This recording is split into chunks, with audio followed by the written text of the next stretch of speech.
देशातील सर्वात मोठी डिजिटल आणि उपरोधिक पार्टी कॉक्रोच जनता पार्टी दिल्लीमध्ये जंतर मंतर या ठिकाणी झालेल्या आंदोलनानंतर आज पुण्यामध्ये सावित्रीबाई फुले पुणे विद्यापीठ या ठिकाणी आंदोलनासाठी येऊन ठेपलेले आहे। या आंदोलनामध्ये हजारो विद्यार्थी, हजारो युवा वर्ग या ठिकाणी आलेला आपल्याला पाहायला मिळतो आणि युवा वर्गच नाही तर त्याचसोबत वृद्ध लोक असतील किंवा मध्यमवर्गीय जे लोक असतील हे सर्व या ठिकाणी जमलेले आपल्याला पाहायला मिळत आहेत। लोकांमध्ये असलेला संताप, सरकार विरुद्ध असलेली त्यांची प्रतिक्रिया या ठिकाणी मांडण्यासाठी ते या ठिकाणी आलेले आहेत। आणि चला तर मग जाणून घेऊयात युवा वर्गाचे असतील किंवा इतर या आंदोलनामध्ये आंदोलक जे सहभागी झालेले आहेत त्यांच्या काय प्रतिक्रिया आहेत। नमस्कार, तुमचं नाव? माझं नाव डॉक्टर पठाण आहे।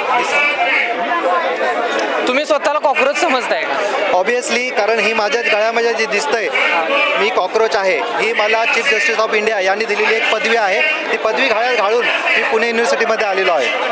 तुमचे या ठिकाणी जे प्रोटेस्ट वगैरे चालू आहे याबद्दल तुमच्या काय भावना आहेत, काय प्रतिक्रिया आहेत तुमच्या? मी स्वतः एक डॉक्टर आहे, हा माझा मुलगा आहे। हा माझा मुलगा आता नीटची परीक्षा देणार आहे। ज्याप्रमाणे नीटचे पेपर फुटत आहेत त्याप्रमाणे मला याचं भविष्य अंधकारात दिसत आहे। आता परीक्षा द्यावी का नाही द्यावी हा आम्हाला भीती वाटायला लागली आहे, ही परीक्षा द्यावी का नाही द्यावी। ज्या मोठ्या प्रमाणात या ठिकाणी प्रोटेस्ट होत आहे, हजारो प्रमाणात या ठिकाणी विद्यार्थी असतील किंवा युवा वर्ग असतील किंवा सगळेच लोक या ठिकाणी जमलेले आहेत, याचा दबाव सरकारवर पडेल असं वाटतंय का?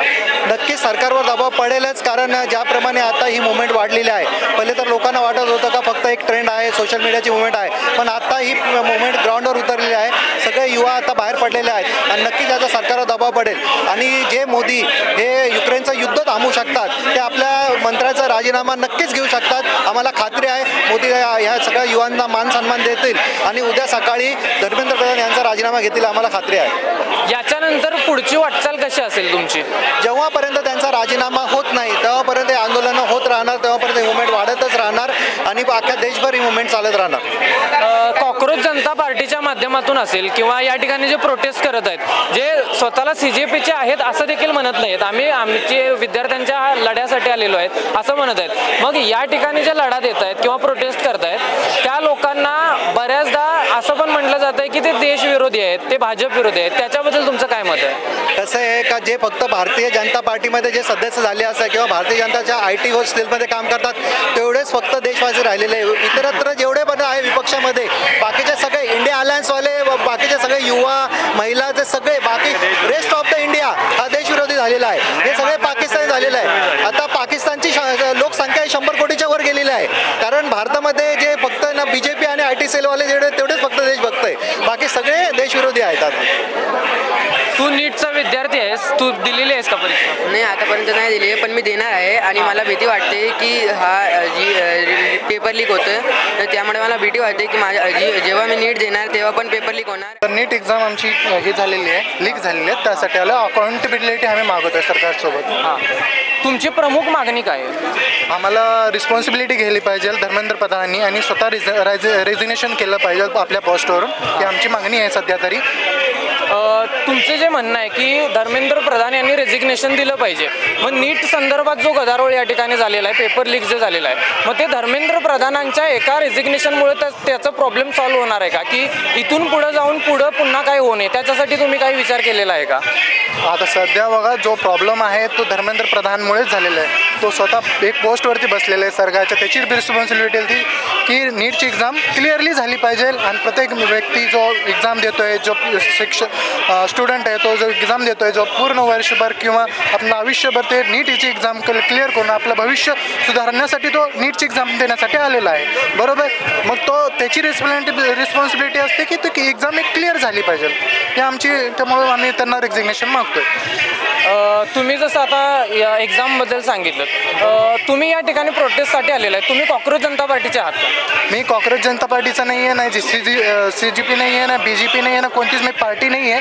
हे फक्त नीट एक्झामची एक चांगली मोटिव्ह आहे की आपलं देशामध्ये जे क्वेश्चनिंग असते ते वाढती आहे आणि ती वाढली पाहिजे, त्या सपोर्टसाठी मी आलेलो आहे। स्वतः मी इंस्टाग्रामवरती, फेसबुकवरती वगैरे ट्विट करत असतो, मेसेज करत असतो, स्टोरी ठेवत असतो, जे की आपले युवा जागरूक झाले पाहिजे. आपलं जे सरकार आहे ते खूपच खाली एक म्हणतात किचडमध्ये जो पडलेला किडा आहे तशा टाईपमध्ये झालेला आहे. आणि ते आम्हाला म्हणतात की आम्ही कॉक्रोच आहेत. ॲक्च्युअलमध्ये ते बघायला गेलं तर कॉक्रोचच्या वरचे घाण झालेली आहे सरकार. ते आम्ही सुधारण्याचा किंवा ते घाण झालेली आहे सरकार ते पूर्ण काढून आम्ही नवीन सरकार बनवण्याचा प्रयत्न करतो. आणि त्यामधलं हे एक स्टेप आहे, फर्स्ट स्टेप आहे असं बघायला गेलं तर आमच्या कॉक्रोच जनता पार्टीचं. मी नाही आहे सध्या, परंतु मी इथं उपस्थित आहे म्हणून स्वतः मी म्हणतोय की कॉक्रोच जनता पार्टी आहे, मी एक कॉक्रोच आहे असं बोलतोय मी या थ्रू. कॉक्रोच जनता पार्टीमध्ये जे प्रोटेस्ट करणारे लोक आहेत किंवा या ठिकाणी जे जमलेले लोक आहेत ते देश विरोधी आहेत किंवा ते BJP विरोधी आहेत, त्याच्याबद्दल तुमचं काय मत आहे? हो, आम्ही पाकिस्तानी आहे. बघायला गेलं तर अख्खं देश पाकिस्तानी आहे. फक्त BJP जी आहे ते इंडियामध्ये आहे. इंडिया म्हणजे BJP झालेली आहे आणि BJP म्हणजे इंडिया झालेली आहे. आणि बाकी आम्ही जे आहेत ते आम्ही कॉक्रोच आहेत आणि बेकार लोक आहेत जे की इंडियामध्ये राहायला आलेलो आहे. म्हणजे राहायला आलेलो आहे आम्ही जिथले लोक आहेत ते कॉक्रोच झालेले आहेत. म्हणजे इंडिया बेसिकली कॉक्रोच झालेलं आहे आणि BJP एक सरकार झालेलं आहे, एक देश झालेला गेलेला आहे. कोणी कोणाबद्दलही आवाज उठवला तरी त्यांना अँटी नॅशनल बोलतोय. तर आपल्यालाही बोललं तर त्याच्यात काय वाईट आहे? आपल्याला माहिती आहे आपण सरळ मार्गावर आहेत आणि आपण जे करतोय ते बरोबर आहे. तर अँटी नॅशनल बोलू नये. जर बरोबर करतोय तर काय याच्यात वाईट तर नाही बोलू शकत. जरी आपले फार्मर जरी दिल्लीत आले तरी ते पण खलिस्तानी. आपण इथं उतरलो होतो अँटी नॅशनल, तर मग नॅशनलिस्ट आहे तरी कोण? हा पण प्रश्न मग त्यांना विचारला पाहिजे. सो आम्हाला अँटी नॅशनल म्हटलं तरी चालेल, पण मग आम्ही तर सपोर्ट करणार. जे चुकीचं आहे ते चुकीचं आहे. ना आपल्या म्हणजे देशात जर तुम्ही रिसेंटली बघितलं ना, हा ट्रेंडच चाललेला आहे. जेव्हा एखादी गोष्ट गव्हर्नमेंटला प्रश्न विचारते, अँटी गव्हर्नमेंट जेव्हा काहीतरी प्रोटेस्ट होतात त्यांना नाव देतात अँटी नॅशनल. जसं की फार्मर्स प्रोटेस्ट झाली, रेस्टलर्स प्रोटेस्ट झाली आणि त्यांचे मुद्दे दरवेळेस तेच आहेत की यांना फॉरेन फंडिंग येते आणि हे अँटी नॅशनलच आहेत. तर एक कुठेतरी खोटे आरोप करून प्रोटेस्टला दाबण्याचा प्रयत्न करतात आणि I think it is very bad.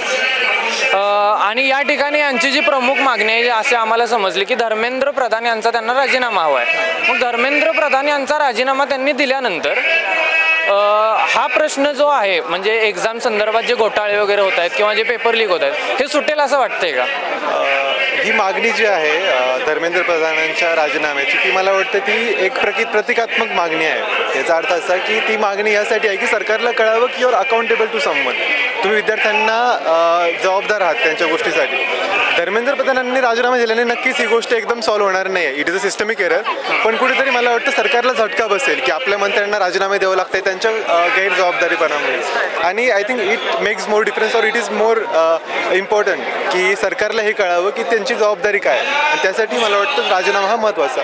दिल्लीमध्ये जंतर मंतर या ठिकाणी झालेल्या देशातील पहिलं जेनझी आंदोलन जे कॉक्रोच जनता पार्टीने केलं, त्याच्यानंतर आज पुणे विद्यापीठ या ठिकाणी सावित्रीबाई फुले पुणे विद्यापीठ या ठिकाणी दुसरं आंदोलन त्यांनी केलेलं आहे. या ठिकाणी आपल्याला पाहायला मिळालं की हजारो प्रमाणात या ठिकाणी विद्यार्थी आणि युवा वर्ग या ठिकाणी या आंदोलनामध्ये उपस्थित होता. स्वतःला कॉक्रोच, देशद्रोही आणि देशविरोधी असे संतापजनक उपरोधिक उपमा देऊन त्यांनी ही आंदोलनामध्ये संताप व्यक्त केलेला आहे. या ठिकाणी अनेक बॅनरबाजी त्यांनी करण्यात आलेली होती.